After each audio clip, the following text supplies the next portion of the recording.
Last week, Blackmagic announced the Ursa Mini Pro, but I wanted to wait a little while before offering a point of view. I wanted to think about it. Because there's more to it than, oh wow, now we've got internal neutral density filters, or oh wow, dual CFast cards and dual SD cards, or oh wow, interchangeable lens mounts. Which in no way, by the way, is to diminish or otherwise minimize what Blackmagic has accomplished. Imagine you're looking long and hard at a Sony FS7 as your next purchase.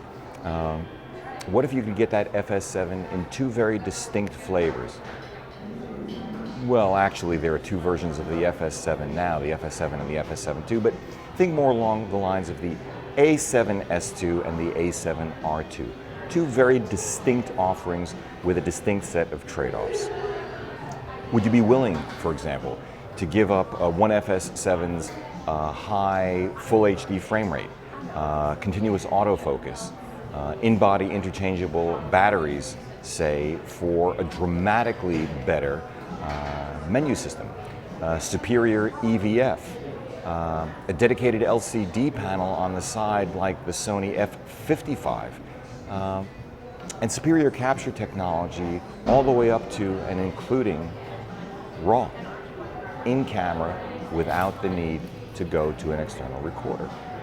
Because that's essentially what you give up, and that's what you get if you bought the Ursa Mini Pro instead of the Sony FS7.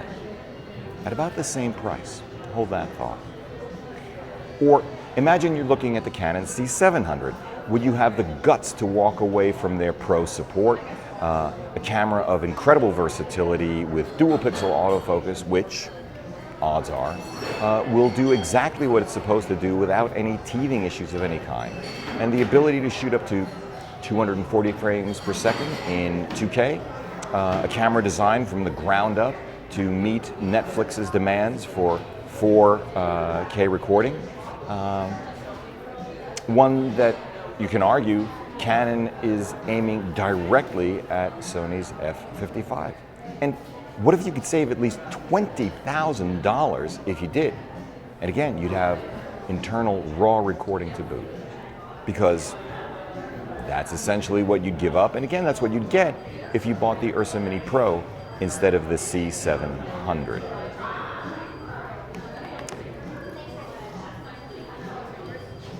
Last, imagine you're looking at finally making the leap to Red, say the 4.5K Raven, and you know that the starting point for entering that ecosystem is about 7K for the brain alone. What would you have to get from another camera? At what discount to the Raven in order to stop you from entering the Williamsburg, Brooklyn version of digital cinema camera nirvana, the hippest of the hip? Well, the Ursa Mini Pro begs all of these questions. I think that's because, in the end, what Blackmagic really has on offer with the Mini Pro is not a $6,000 camera, but an $8,500 camera. Once you add in the EVF, the battery plate, the battery, the shoulder mount kit, that works backwards from the needs of top-end production houses to deliver the most complete capture system Blackmagic has ever offered. It seems to me that the Ursa Mini Pro is a significant enough evolution of the original Ursa Mini twins, the 4K and 4.6K, that it not only begs these questions, but it really demands answers that can only come from going hands-on. And if you ask me, for now, that's one heck of an accomplishment. But what do I know?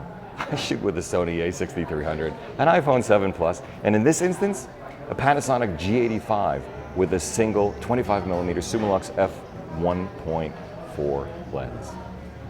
Anyway, if you like what you've seen here today, thumbs up, subscribe, join the conversation below. It really is a wonderful audience that we're building here at Three Blind Men and an Elephant. For Three Blind Men and an Elephant, I'm Hugh Brownstone. See you next time.